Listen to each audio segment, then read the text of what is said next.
Hello, everybody. Welcome to the live reaction of the Dylan Raiola commitment. We have Dane Young, Jed May, and we'll try to get some of the other UGA sports guys onto the show here in a bit to talk about it. We really should have the legend here. We should have a boy, Blaine Gilmer, who has owned this recruitment, start to top, top to bottom. To say right off the bat, I tell these guys, you don't do victory laps. I'll do the victory laps for us. But Blaine got so much grief. And Jed saw this on the board. Every time that Dylan Raiola would go anywhere, now here's the thing: he's the number one quarterback in the country, number one player in the country, 5-star guy, top of Georgia's board. Every time that Jed May does his huge recruiting pieces, first guy is always Dylan Raiola. But when Dylan went to USC for a visit, everyone said he's going to USC. When he went to Nebraska for a visit, everyone said he's going for Nebraska. He's going to Nebraska. There was this huge thing about he canceled his Georgia visit. And through it all, through thick and thin, there was one guy who had the ear of the Raiolas and said, that's not true. Oh, no, they're pissed about that prediction. Oh, they're not happy about this. He has been the heart and soul of it. We knew this was all coming thanks to the work of Blaine Gilmer. And I know he's busy right now, but if we could ever get him on here, that would be big. Of course, he's going to join us after I said all these nice things about him. So screw Blaine Gilmer. Blake, can you hear us? Yeah, I got you now. Just came on.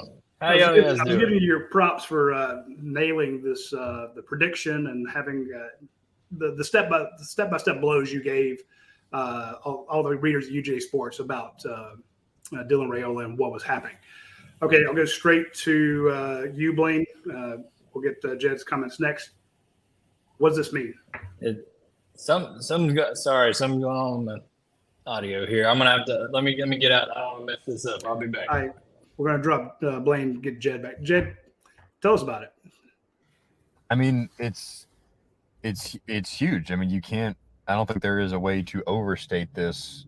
And it's funny because last year we did this when Arch Manning went to Texas. We're like, well, this was a huge loss for Georgia. They put all their eggs in this basket, whatever. I mean, Dylan Raiola is the same thing. He is the guy Georgia's wanted at quarterback. Obviously, Ryan Puglisi's committed. Georgia likes him as well. But, I mean, Raiola, I think if you took the name aspect off of Arch Manning, not to say he's not a good player, but I think a lot of people would tell you Raiola is a better quarterback prospect than Arch Manning is.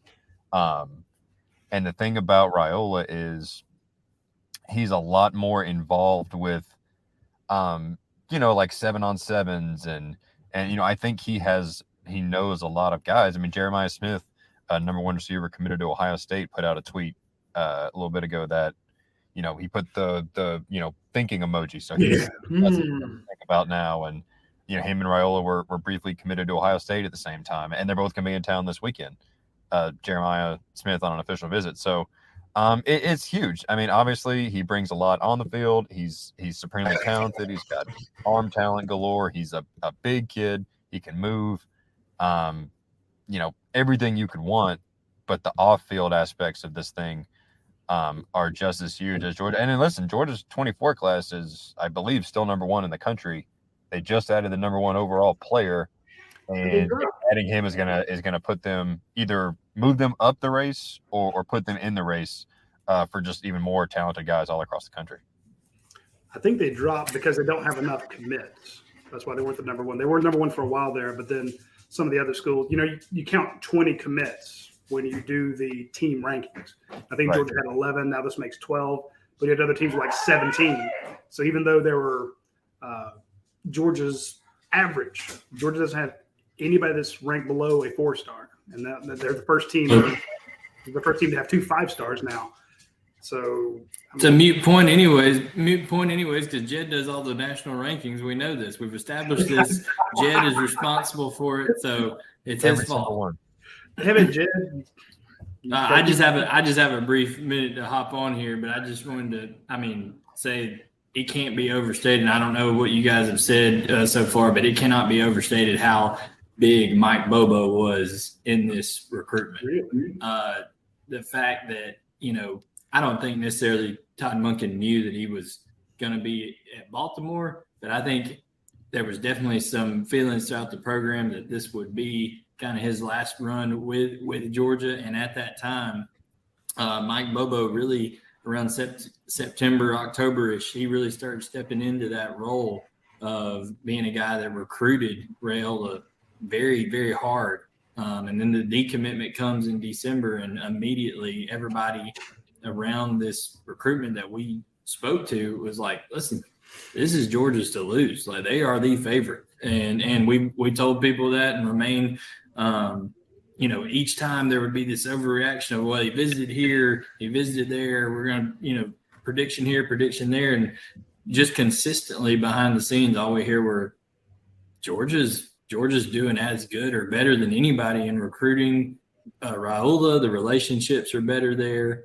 And when it comes down to it now, people say, well, the negative recruiting that was going against Georgia was, okay, why do you want to go somewhere and just be another piece of the puzzle? They've just won back-to-back national championships. Yeah, but have they won back-to-back national championships with an offense that is driven by a bunch of 4 and 5 stars the way Alabama did when Tua and all them came through? No, it's been more of, hey, we're going to have a really, really good, somewhat overachieving quarterback, a really good offensive line, great players like Brock Bowers and Adonai Mitchell. But now what Dylan Raiola could potentially bring with him to the University of Georgia, like Jed was alluding to, scary for what it could be going forward. So that's kind of my observation on it, Dane and Roddy and Jed. So that's good stuff.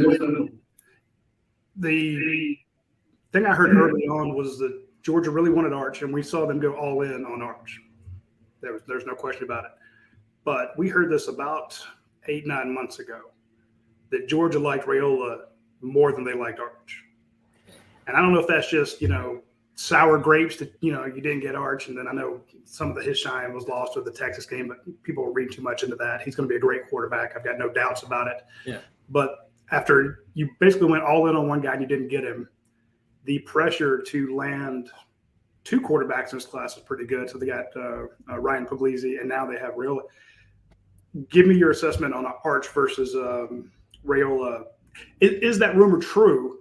And give me your thoughts between those. There's definitely people around the program and around the recruiting world that 100% wanted, Dylan Raiola to be part of the Georgia program more so than Archman. But Archman, listen, you're splitting hairs here when you're talking about really good quarterbacks and guys that, listen, we don't know any more about Arch Manning right now than we know about what Dylan Raiola is going to be at Georgia. He hadn't even taken a snap. So you can't overanalyze this stuff. But what I will say is I've been receiving clips of Dylan Raiola training with Patrick Mahomes' trainer and stuff like this. And I will say I've not seen a lower half of a high schooler's body, like from hips, quads, calves, down to ankles, that looks like this young man. I mean, he looks like an NFL body right now. He's 6'3", 225 pounds, runs a high 4.7 40, and can throw from arm angles that aren't imaginable. I mean, it's ridiculous. So I think that his floor is probably higher than Arch's. Who knows the ceilings? These guys are going to get developed and all that, but it can't be overstated how big a deal this is for Kirby Smart and the Georgia program, in the fact that now they, like you said, 2 really, really good quarterbacks in Ryan Puglisi and Dylan Raiola. And the other part of it is that there's rumors and speculation going on around there, people that are directly involved with this recruitment that said this landing of Dylan Raiola, if they sign him in December, which we expect him to, that this recruitment will change the outlook of Georgia quarterbacks forever. Like it could have a ripple effect into 2026 with Julian Lewis and all other kind of things. So this is, all the eyes are going to be on Athens because they're watching this Dylan Raiola, not only the commitment, but how it plays out in the future. And I think Kirby Smart 100% knows that. Go ahead, Dave. The other piece of it, I think, is it's almost like the inverse of the Deshaun Watson and Trevor Lawrence thing. Although I guess we probably said some of the same things after Georgia landed Justin Fields. This is going to change quarterback at Georgia forever. And I don't know that it necessarily did that. Stetson Bennett was phenomenal, but Stetson Bennett doesn't have the tools that a Raiola does. But it did change quarterback forever. I mean, think about it, Dane. If Justin Fields doesn't come and do what he did, then Stetson Bennett's never a thing. So fair enough in that way. But the people that know quarterback better than me, people away from Georgia, say that Raiola is, I mean, the stuff that even what Orlovsky tweeted last night, best prospect at Georgia at quarterback since Matthew Stafford. And this is one of those kinds of signings that if he comes in and does what he's supposed to do, he is competing from day one for starting quarterback. And I don't care what happens this season. That's just that kind of talent. Oh yeah, my last thing, and I got to run here, but the comparison that I talked to a guy who trains quarterback at a high level, and he compared Dylan Raiola to a combination of two prospects. He said, you're looking at a combination between Andrew Luck and Patrick Mahomes. And if you get any parts of those two, if that's even close to what ends up happening, then Georgia's ceiling over the next few years is ridiculous. So, but guys, I gotta get back to it here. But I appreciate y'all, running everything on the live show, and we'll have everybody covered on UGA Sports. Hey, you gonna do a show tonight? Oh yeah, we'll get it posted here before too long. All right, folks. But tune into Thanks, Blaine. We'll talk to you later. Right, be sure to catch the first part where we actually gave you some props. We're not going to make fun of you the whole time. Be sure to tune in tonight to the same channel, the same Facebook page to check out Rumors versus Facts. It's our weekly recruiting show. Should be a really good one this coming evening. Jed, what is Raiola's reputation among other recruits that you talk to? Do they view him as someone that can elevate everything about Georgia? Yeah, I mean, he's a guy who has already kind of taken on that leadership role, in the recruiting world now, obviously in this class. I mean, Roddy, when you talked to Cameron Michael from Statesboro at the track meets the other day, and you asked him, hey, who were recruits do you talk to? Dylan Raiola was a name that came up. Neither one of those guys were committed at the time. But Raiola obviously knew this Georgia thing was in the works. Michael's a guy Georgia's going after really hard. So Sokobe White I talked to, and he said, he's been in touch with Raiola. You look at a guy like, Raiola has been in contact with a lot of these guys even before the big announcement today. So I think he's a guy that is well respected in the recruiting, among recruits. And he's got that reputation of a guy, like you said, that's going to come in and change the outlook. So not change the outlook necessarily, because it's hard to change the outlook of a two-time national champion, but that can take this Georgia offense to the next level. I mean, he definitely is.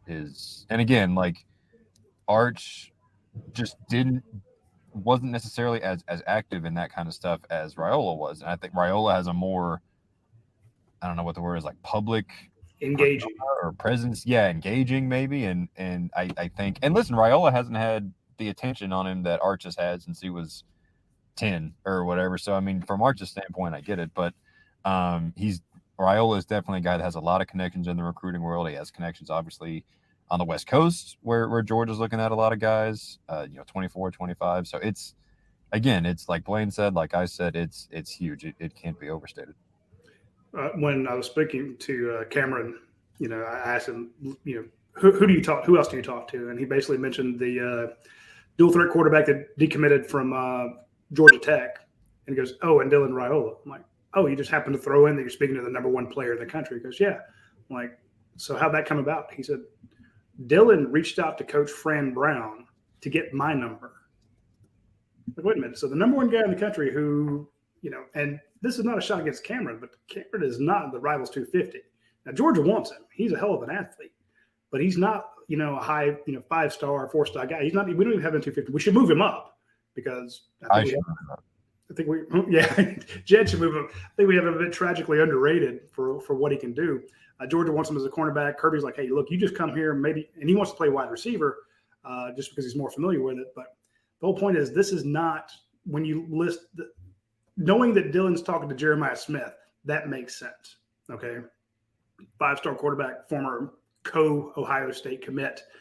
if he's talking to 5-star offensive tackles, he's talking to top tight ends, you kind of see that. But this is a guy a little lower in the recruiting world, But Dylan Raiola reaches out to Coach Francis, who are you trying to get? Let me call them, basically. And he reaches out to him saying, hey, where are you going? And Cameron's like, I don't know yet. He's like, well, it'd be really good if we played together. Well, they don't even have the same offer list, So kind of, in other words, Dylan Raiola has been recruiting for Georgia, some people say for a couple months, and that seems very likely. And to your point, Dane can tell you how the media works. When there's a name out there for recognition, everyone knew who the Mannings were. So there was all those lights focused on Arch Manning. I know people who would go, to his hometown and they could not get an interview with him. They're like, look, I flew in. Hey, guys, can I get an interview? And they're like, no, he's got to wait. The coaches are like trying to protect him from the media onslaught. Dylan hasn't had that, but he's still incredibly high ranked. And to that point, he's able to go out and kind of be more normal. He's still the number one player in the country, but he's able to go out and engage with guys, go to Elite 11s and not be hounded, do stuff. And I don't say be a normal kid, but he's trying to put together a winning class. And I think we need to touch on, Jed, if you would, I don't say his NFL background, but his NFL upbringing. Yeah, I mean, his dad was a center for the Lions, and he, this Dan Orlovsky tweet last night that kind of kickstarted the end of this thing. It's no coincidence that he mentioned that Raiola is the best prospect at the position since Matthew Stafford, who I guess Orlovsky and Stafford overlapped in Detroit. But more importantly, Dylan's dad was Stafford's center in Detroit for a good amount of time. So, it's definitely the bloodlines are there. Obviously, he has a different. I don't know about a different view of the game, but his football IQ is going to be huge. Just like, we keep coming back to him, but Arch Manning obviously kind of had a little bit of that as well. So, and that's huge at the quarterback position. So, well, that's kind of what was mentioned. I don't mean to interrupt you, but it was the idea that the bloodline of the Mannings was such a big deal. I'm like, the Raiolas, his dad, 14 years? Somebody was in the NFL for a long time. One of his dad's best friends is Matt Stafford, who also recruited, Raiola to UGA, saying, let's look at my tenure there. Started halfway through my freshman year. By the junior year, I was taken as the number one overall pick, made $41 million. It worked for me. Who was Stafford's offensive coordinator for all those things, Rowdy? Oh, would that be Mike Bobo? And who is the current offensive coordinator in Athens? That might also be Mike Bobo. Indeed. So all those connections again, if for Monken, when in the context of this recruitment specifically, the offensive coordinator transition could not have worked out better for Georgia. Because remember, we had Dylan on Rumors versus Facts, I guess maybe in January, and Blaine broached the subject of, hey, what if Todd Monken leaves? And Raiola said, hey, Kirby has made it clear to me that there's an in-house replacement, and as many words, pretty much saying it would be Mike Bobo if Monken left. So yeah, that was good news. Our show. Bobo was involved in this thing for a while, even before Monken left, and obviously Raiola felt comfortable enough with it after Monken left to be like, yeah, I want to go play for Mike Bobo for sure. So, coaching changes can wreak havoc in this recruiting world, but the transition from Monken to Bobo in this recruitment specifically has been seamless. Let's make sure we get the pronunciation for Georgia fans as a service. Jed, is it Raiola or Raiola? Because you're hearing both right now. I think it's Raiola. That's Okay. what Blaine always said. Blaine would know better than anyone in the world, like he has with the rest of this thing. So I would say Raiola. Okay. Raiola is what we're going to go with for now until someone at Georgia Dogs phonetically spells it differently at some point. A couple notes that I have. One, Georgia as a program being able to survive personnel changes. When Sam Pittman left Georgia, who I think is one of the best offensive line coaches ever, Georgia still got really good offensive line recruits coming in after that. When Dan Lanning leaves to go to Oregon, Georgia replaces with Will Muschamp and just keeps the train rolling with linebackers in the interior. And then now you see this, that in the midst of a national championship run, you lose the play caller and Mike Bobo steps in.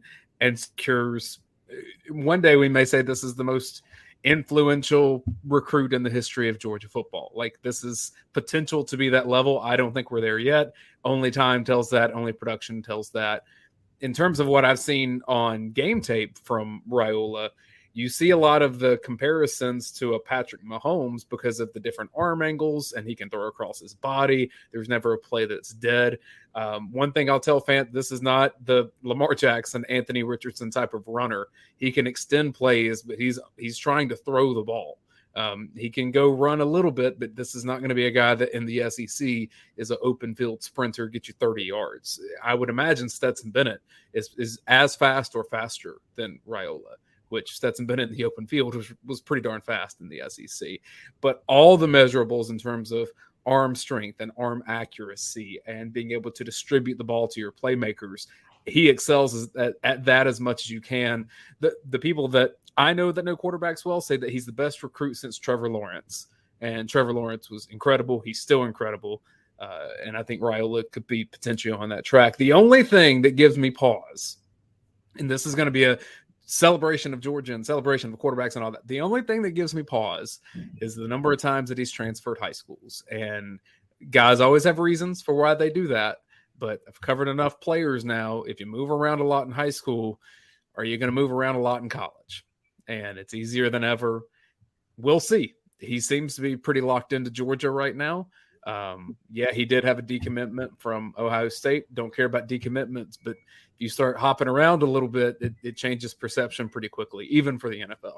Yeah, I don't think this is and again, I never want to log in or, make promises we can't keep. The feeling I got from what Blaine has told me, and again, I got to hype up Blaine because he's had the inside track with the Raiola family. When they just decommitted from Ohio State, and what we were hearing was whenever they do decide, be it Nebraska, where he's got an uncle who's a coach there, USC, which, played for a 3-time Heisman Trophy winning coach, a coach who's got 3 different QBs, a Heisman. The idea of bouncing around to decommitting later on is not impossible, but what we were told was this time when he decides, be it wherever he goes, it won't be to decommit. And the fact that he has been recruiting other kids is big. Now, to me, he has all the potential, the height, the weight, the arm strength, the football IQ. You never know what's going to pan out. You thought Jacob Eason was going to be the greatest quarterback of all time. Just no questions there. We thought Justin Fields was going to be it. Jake Fromm. All these guys had great potential.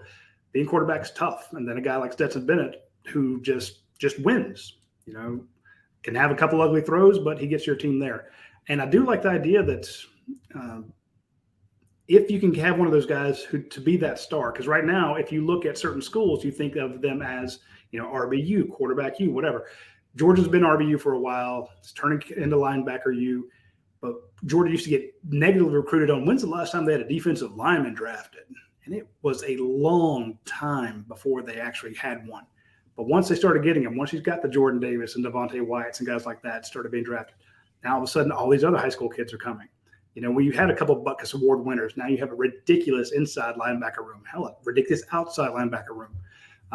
Georgia went a long time without having top offensive linemen taken. Sam Pittman comes in, fixes that. The knock on Georgia has been quarterbacks and wide receivers. Now, that's the current knock. If you can get some of these big-time wide receivers, and the fact that you've won 2 titles with – look at what Alabama, when they lost their wide receivers, they say that's why they lost the game. Same with Ohio State. That's why they lost to Georgia. Georgia's not had that wide receiver that everybody in the nation fears. They've had really good ones. You've had George Pickens. You've had, A.D. Mitchell. You've had some guys like that. But they're just not – they're not on the same level as, what you're seeing out there. Now, all of a sudden, if you can get a couple of those guys come in with him and, Dylan Raiola pans out like he should, of course, you've got some other very talented guys on there. If Carson Beck can get drafted, Brock Vandagriff can be drafted, you can change that system. So my point is when you say this could change Georgia, yeah, if you can get one of those guys in, all of a sudden have him drafted in the first round, it changes the perception. We're seeing how Georgia changed its perception at multiple other spots where you could negatively recruit against them. Clemson made a living ripping on Georgia's defensive line and getting some of the best defensive linemen in Georgia, or the Georgia's head-to-head with them. And they're like, look how many guys we've had drafted from our defensive line. And the kids see that. They're like, wow, yeah, okay. It doesn't matter that it was over 4 or 5 different coaches, or they just think that's not the place. So right now, a top wide receiver, he looks at Ohio State, or he looks at Alabama. He sees what they've done. He's seen Jerry Jeudy and Waddell and Smith. He's like, wow, I could be one of those guys. He can't say the same thing about Georgia. But with this commit and the fact that Dylan is actively recruiting these guys, going after them, I think maybe you see a change. So last thing for me, and then I'm going to get back on the road. Recruits or commits, are starting to react. I texted Sokovi White, and he just sent back, told you, because a couple weeks ago I said, how's the classic? I said, we're going to shock the world or break the internet or something in a couple weeks. So got that from him. I texted Nye Carr, who listen, he's a guy who, has been, a guy that has been rumored that he could end up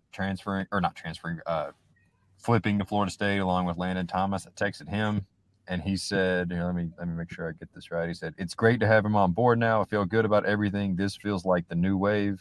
We're fixing to be getting a lot of targets from the main man himself. And then texted Peyton Woodyard as well, number 1 safety committed to Georgia. And he said, great to see him finally put it out there. He told me a while ago he was going to commit. Excited about the class. Fran Brown will be here in California tomorrow to see me. We will be celebrating. So like the commits, they've had a pulse on this thing for a while. They kind of know when a guy might be getting ready to jump on board with them. And the day is finally here. So now they're going to, publicly celebrating. And as we mentioned earlier, Dylan Raiola will be in town, or is expected to be in town this weekend, with Jeremiah Smith. There's Cam Michael, as you mentioned, Roddy, will be on his official visit. Casey Poe, an offensive lineman, will be on his official visit. So another big weekend. And it sounds like Raiola's been recruiting guys, for a while, but he's going to get his first shot to do so as a public commit coming up this weekend for the scavenger hunt. And we expect him to be on campus as an early signee in January? I believe so, yeah. I mean, I just assume they all are until they tell us they aren't. Until otherwise, yeah. I would, especially being top quarterback and all that kind of stuff. I would say so. It has been easier to name the guys that don't show up in the last 2 classes. The guys that do show up. Georgia had 26 signees, and 19 of them were on campus, plus 3 commits. It's just 3 transfers. Which means there's potential he could be with the team during the college football playoff. Yep, absolutely. I mean, didn't they have 5 or 6 guys practice with the team for bowl practice? AJ Harris, Lawson Lucky, and you think about guys who got plenty of buzz this spring through spring practice. Lawson Lucky was there for bowl practice. AJ Harris was there for bowl practice. We need to go back and compare notes. Go get that list and see who kind of got the buzz. That's very interesting. And now they can actually travel and practice with the team. That was new this past year. Normally they could practice in Athens, but then when the team left to go to a bowl game, if you were an early enrollee, you couldn't go with the team and practice. Now they can, and some of the guys did that. I think it was fewer than the number that they actually had to practice, but it would be interesting to see Dylan Raiola running a scout team while Georgia's in the playoffs. Yep. All right, fellas. Hey, thanks. See you later. You guys later. Good work, friend. Roddy, the thing that I'm curious about, and this is the media thing, we got to do this. We got to do the real-time analysis. What does this mean for Georgia's current quarterback room? Because as it stands now, we don't know who the starter is for the upcoming season. It seems like it's going to be Carson Beck. Brock Vandegrift's still in the running, and then there's Gunnar Stockton behind that. You got a Dylan Raiola to the mix for the following year. All of those guys would be eligible. And Ryan Puglisi. And Ryan Puglisi in there too. You wouldn't have 5 scholarship quarterbacks after a season where you were comfortable with 3. And maybe they're not comfortable with 3. Maybe they want 4 and they just end up with 3. That tells me they're probably expecting someone to go. And if Raiola comes in and starts immediately, you're going to have multiple people go. I think they'd be happy to have 4 or 5. On the roster at any given time, simply because if you look at how the whole Jamie Newman thing, he decides to quit, and then JT Daniels is still injured, and you go to Carson's not ready, and so they wind up playing Dwan Mathis. Was Carson on the team then? Point being, I think they had 5 guys, and it was the 4th string guy, Stetson Bennett, that had to come in and save Dwan Mathis during the Arkansas game to start the season. Yeah, Carson was a true freshman at the time, and Right. that was during COVID, so he didn't even really get like full practice with the team. So he was nowhere near ready. No, yeah. And so they decided to go with Dwan Mathis and tried to get him ready in a couple of weeks. I mean, he didn't have a whole lot of time to really prepare, so it was tough on him. They want at least 4 quarterbacks to be able to run practice, at minimum. And of course, quarterbacks aren't supposed to get hurt in practice, and they usually don't. But how many quarterbacks has Georgia seen get hurt in games? How many seasons? Hendon Hooker got hurt, towards the end. Quarterbacks get banged up all the time in games. So running 4 or 5 deep is not a problem. But the thing is, when all 5 of those guys are high 4-stars or 5-star guys, it's the same thing we saw. We mentioned a couple guys a second ago. They all, it's like Eason transferred, Justin Fields transferred. I mean, how many starting quarterbacks in the top 25 had played at a different school prior to the school that they were ranked with? I think it was upwards of half.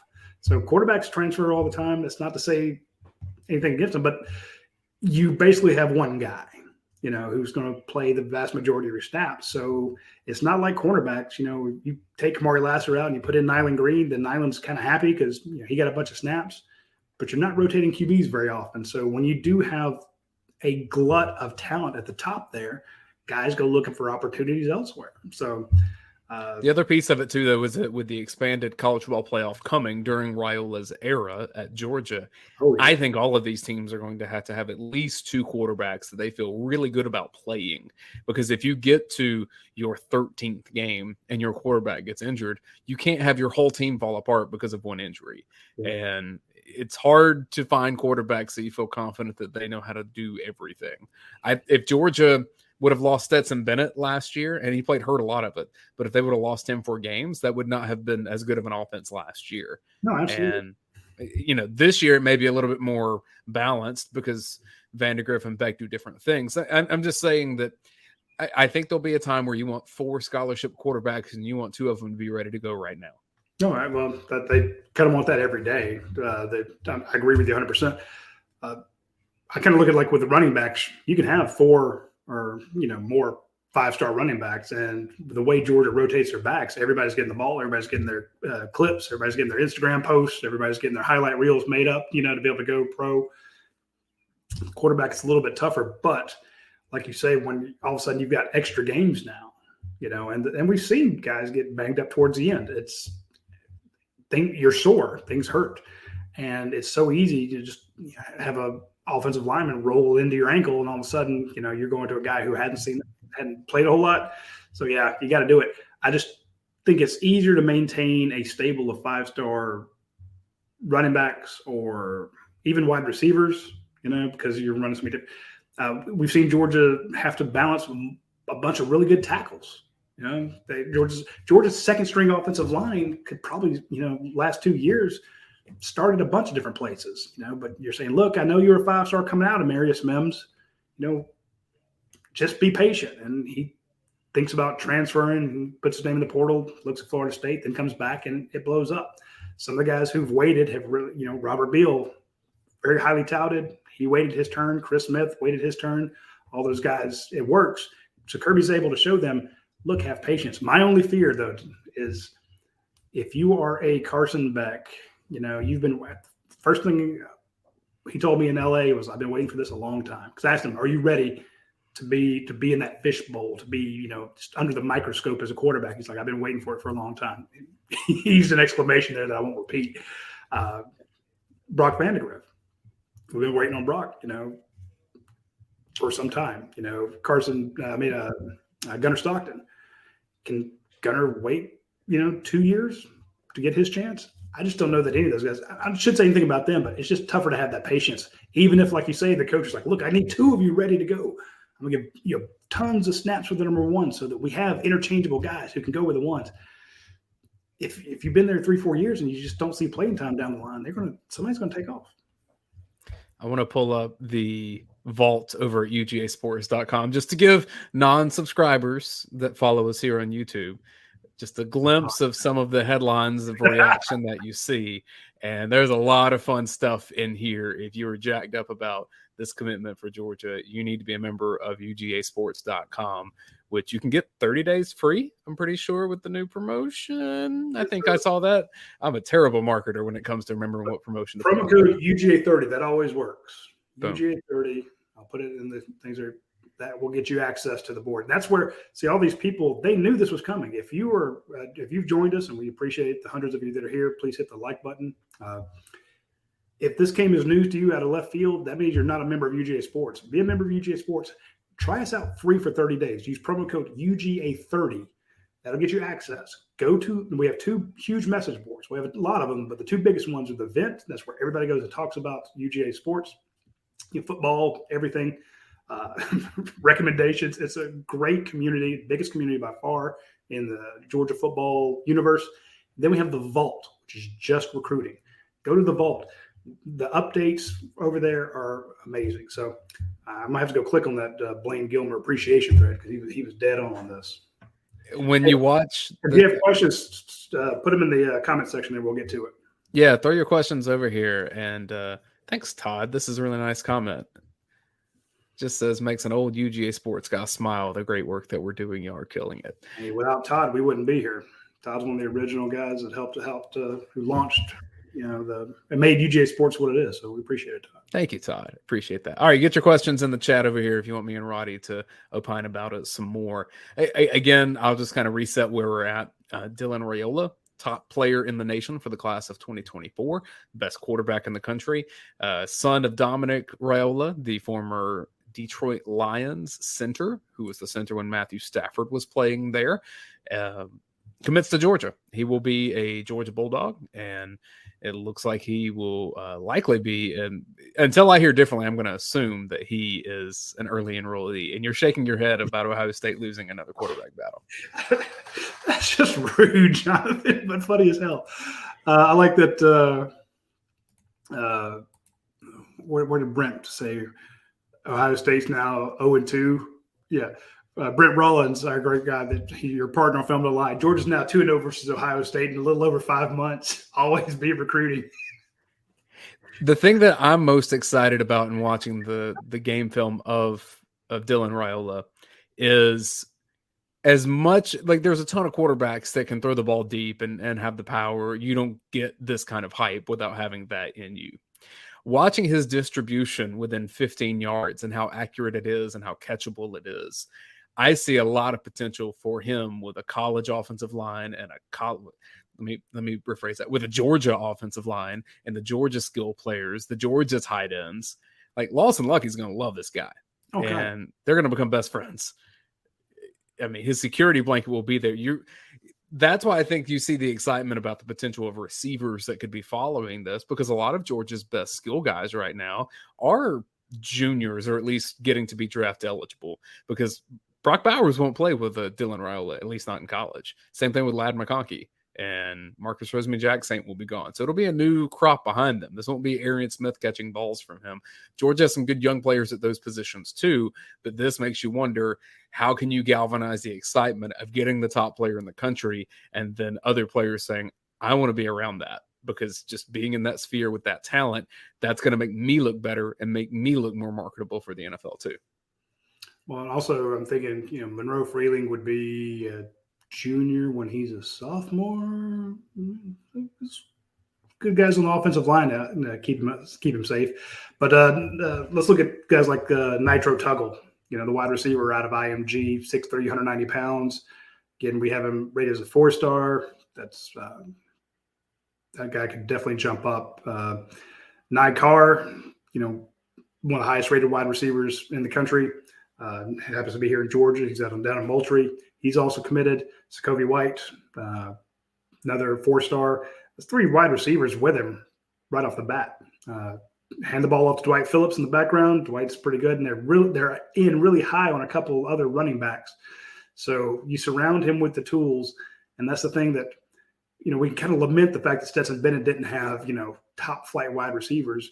In other words, every time we'd go on any show and they would talk about Georgia's offense, it was always the story was about Stetson Bennett just because it was such an interesting story.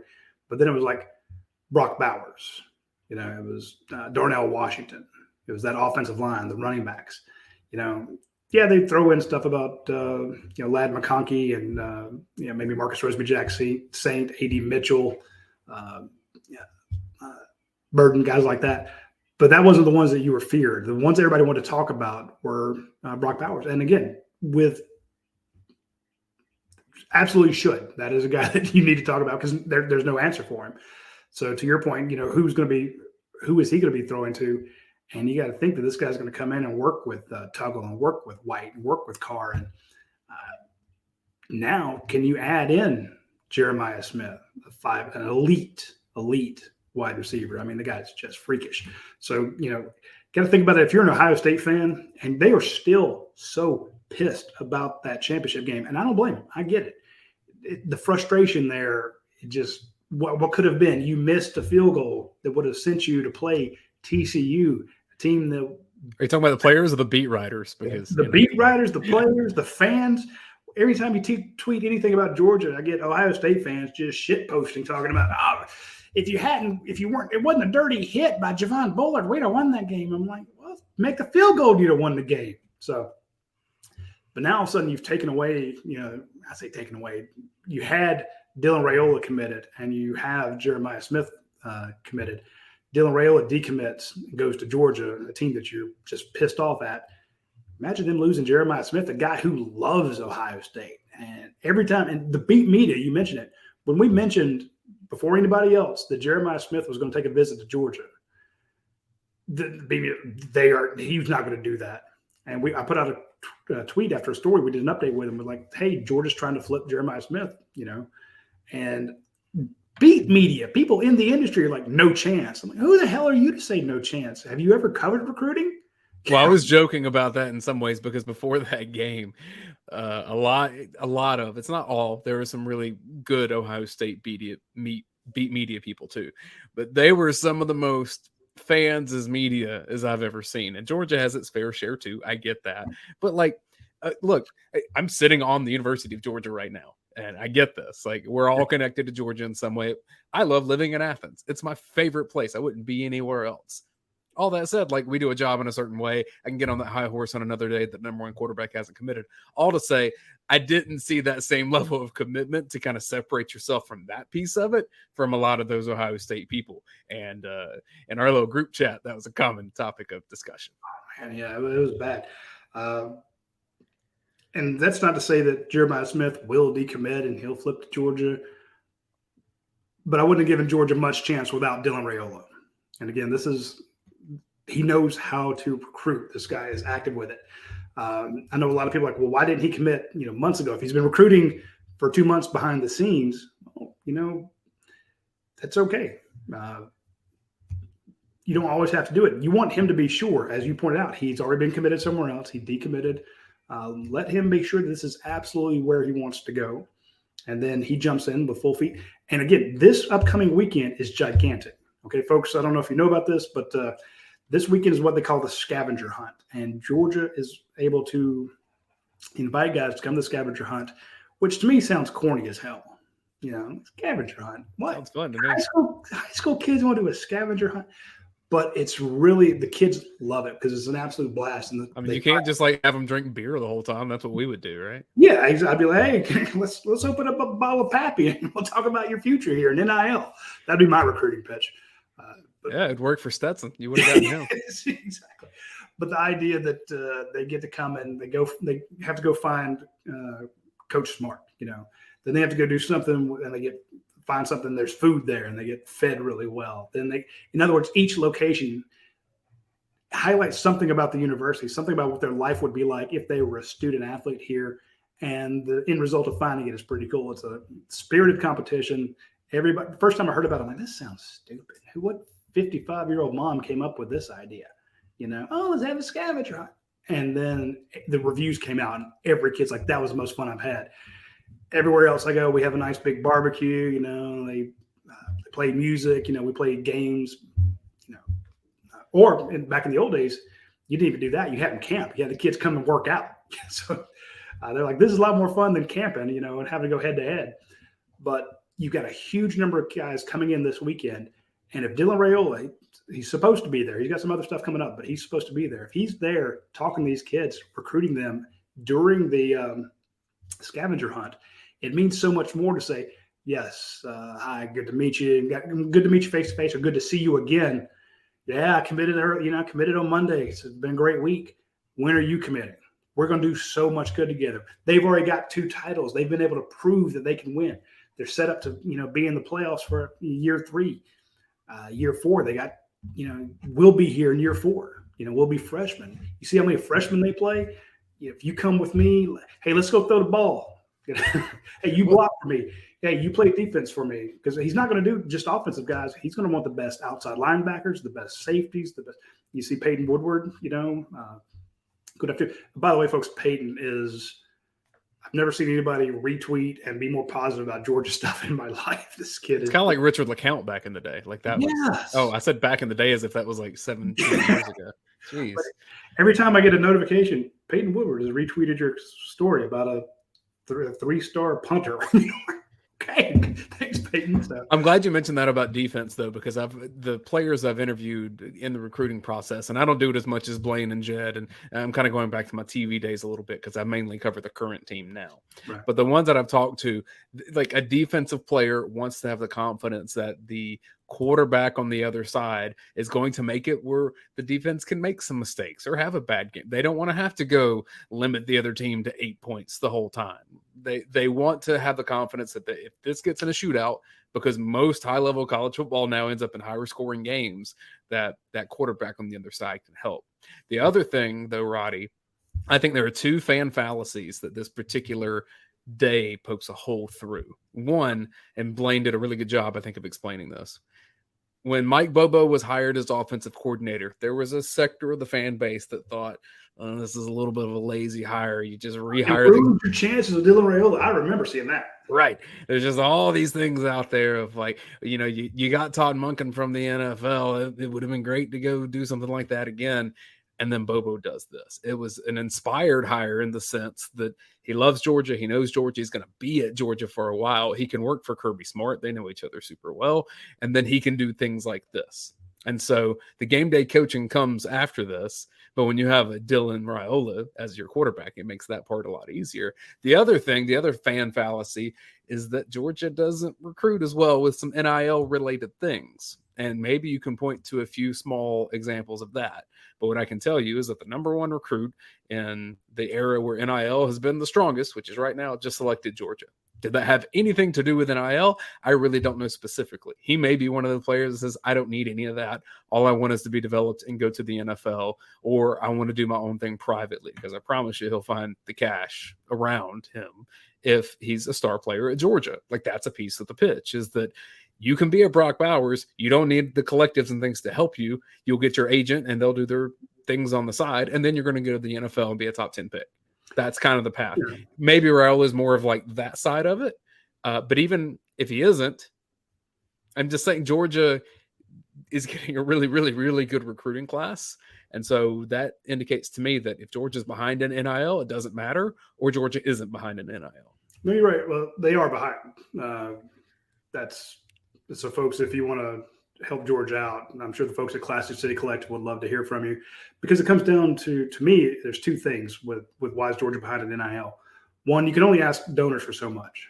You asked them to help build a real indoor facility. They did. They put up $60 million. He said, look, we need to fix the West End Zone. We haven't had new locker rooms in forever. The locker rooms are a joke. And the ones at the stadium, they paid money. Said, look, we need a new operations building, new weight room, new everything. They ponied up. Now we need to do the west end of the end zone. They're doing that. I mean, the actual stadium itself. There's the folks that spend money.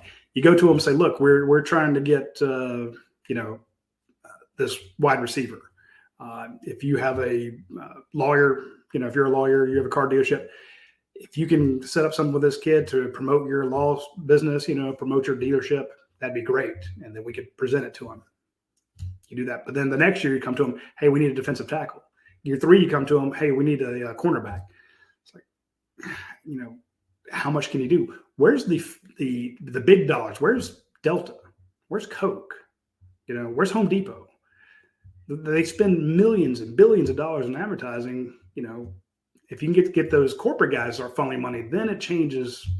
It catches you up to what some of the other places are doing. When Georgia lost a very talented wide receiver to Missouri, there's a huge grocery store chain out there that stepped in. It wasn't an individual guy. It's a bunch of small people, and there's real money there. So getting them caught up. But to your point, Georgia's behind, but they're able to do this despite being behind, because not every kid comes in with his hand out.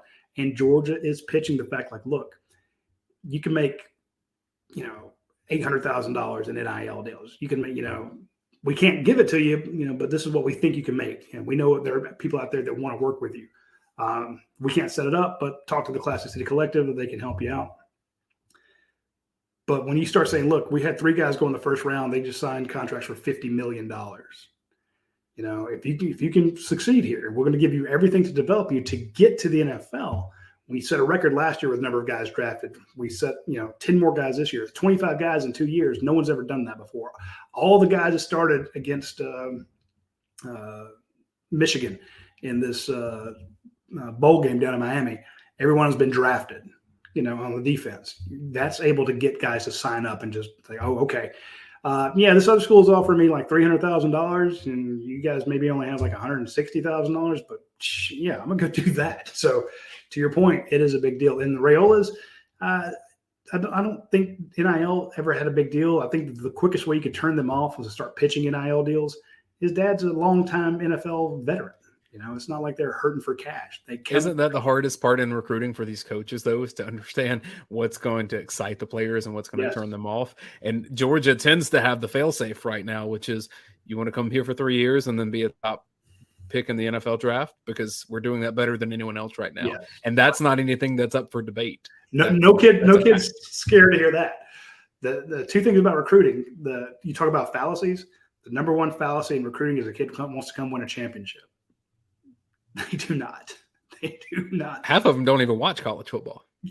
You ask me, hey, what's your favorite team? I don't have one. Okay, who do you watch? I watch this guy at my position on this team over here, or I watch the NFL. And it's not to say they're not competitive. They are competitive, but they're not going to come to Georgia just because Georgia's won 2 titles. They want to go someplace. They want to make it to the league. That is 100 times more important to them than winning a title, because if they can get to the league, then they get paid. You don't get paid for winning a national championship. You get pictures and people, you get a parade, but you get a ring, but that doesn't set you up for life. Make it to the league, that sets you up for life. So they're looking for who can develop me. And even when you have a Texas A&M, Georgia's not going to spend $30 million on this recruiting class. Texas A&M will do that. Then they have a bunch of guys transfer out. Not a great situation over there. Win 5 games, miss a bowl game. Yeah, we got it. People think, oh, well, they're done. They are done. No. I'm like, no, because what they're going to do is go to all these really good players and say, look, the guys we signed aren't any good. We need you. And even when you lose a championship game, the first thing you do before you leave the stadium, like, oh, man, we were right there. You call 5, 6 of the top kids that you're recruiting and say, man, we'd have won that game if you'd been here, And so when you're down, the kids see chance for playing time. And if you're really up, they're like, man, going to Georgia, going to Alabama, going to Ohio State, that room is going to be so competitive. I don't know if I can get in there. I don't know if I'll be able to start. So sometimes they get a little nervous that they don't come to your school. But what they want is to make it to the NFL. So even if your NIL isn't on par, and it would be much better for Georgia if it's were, the fact that you've got 25 guys drafted in the last 2 years, that is the ultimate trump card. You throw that down, and that's what worked for Alabama. If Alabama had a bad year, they still have 5, 6, 10, 12 guys taken in the draft. And, it was everybody recruiting against Alabama for years. Now Georgia's in that mix going head to head because of Kirby. So give Kirby credit. A lot of people said, he will never be able to sign the high caliber offensive guys. And yeah, he's not signed yet, but they're a big step closer. let's get some questions and comments here from our YouTube chatters, and then we're going to wrap this pretty shortly because we've been on air on YouTube for almost an hour. If you're watching us, make sure you subscribe to our YouTube channel. We're the most popular one that covers Georgia on the internet, and we're really proud of our growth on YouTube and the community of people that support our YouTube channel. So make sure that you are subscribed, like what we're doing, like this page, that I hope other people find it as well, or just share it on your social media channels. One of those is Facebook. Brandon Dickens is watching on there. Says, this is great. What if we land Ryan Wingo too? That would be awesome. That would be. Can you imagine Ryan Wingo, Jeremiah Smith, Nitro Tuggle, Sokovie White, Nye Carr? That's mind-boggling. B-Dogs 47. What does this mean for Vandergriff and Stockton? We'll find out. One of the things, and we're hyping up Dylan Raiola a lot, and he deserves it. He's one of the highest-rated recruits in the history of rivals. I mean, this is a historic day for Georgia in the recruiting sense. That said, if you go back over the years, you can go every single year and look at the 5-star quarterbacks, and it's probably, 50, 60%. Some pan out, some don't. There's a variety of reasons why that's the case. And I think what we're saying is this is as close to a lock as you're going to find in the recruiting process. Things can happen. If he comes in with the wrong attitude and doesn't work, this ain't going to work out. If he comes in and gets injured, this may not work out. But all the things that you can control to this point is about as much of a lock as you get. Yeah, I mean, and what if Georgia melts down this year? It doesn't feel like that's the place for him. Like, anything can happen. That's the one thing you need to know about recruiting is it's never, ever done.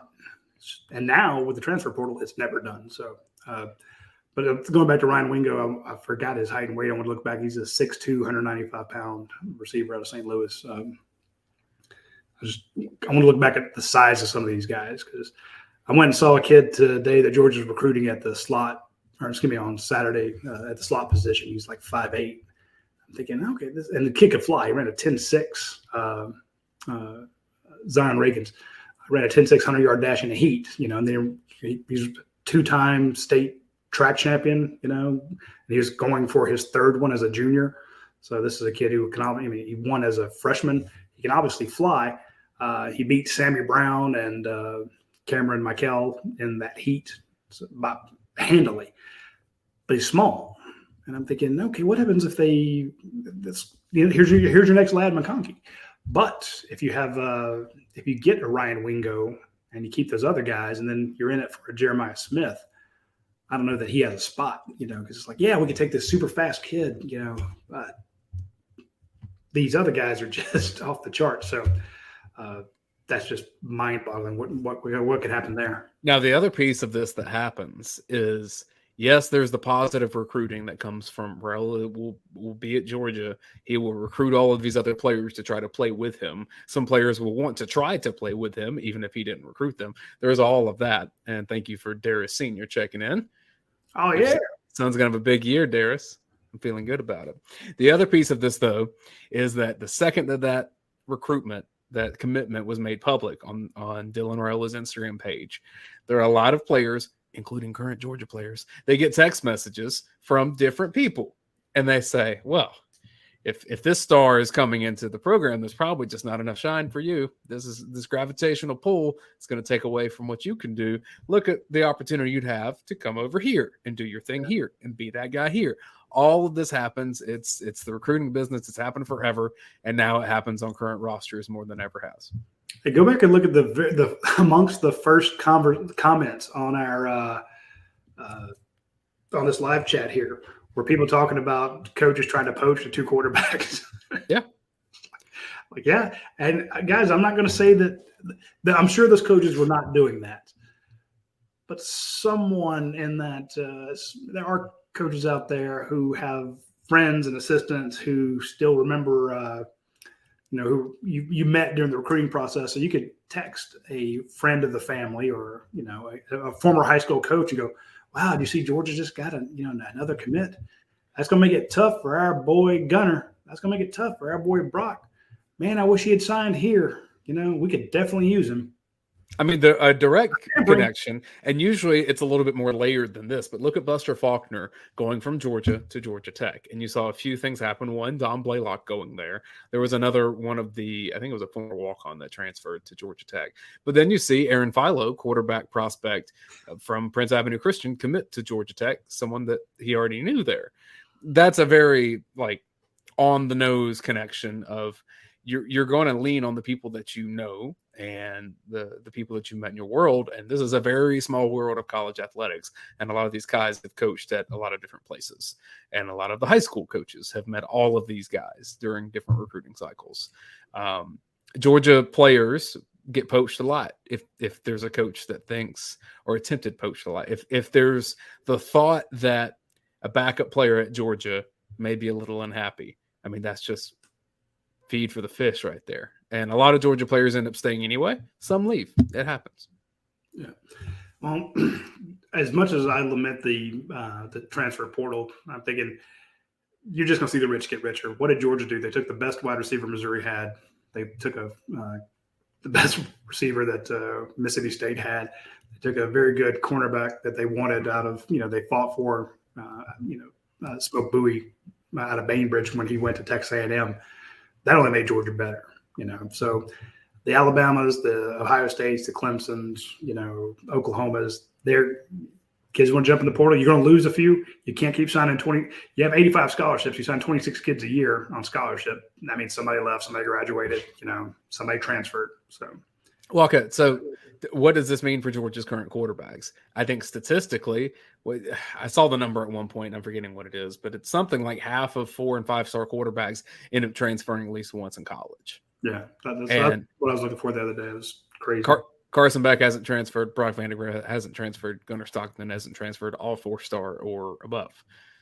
So that means statistically, 1 or 2 of them could potentially transfer. Now, look, there's a lot of different factors at play here. If Carson Beck is the starter and has an amazing year, Carson Beck would be going pro after this season, period.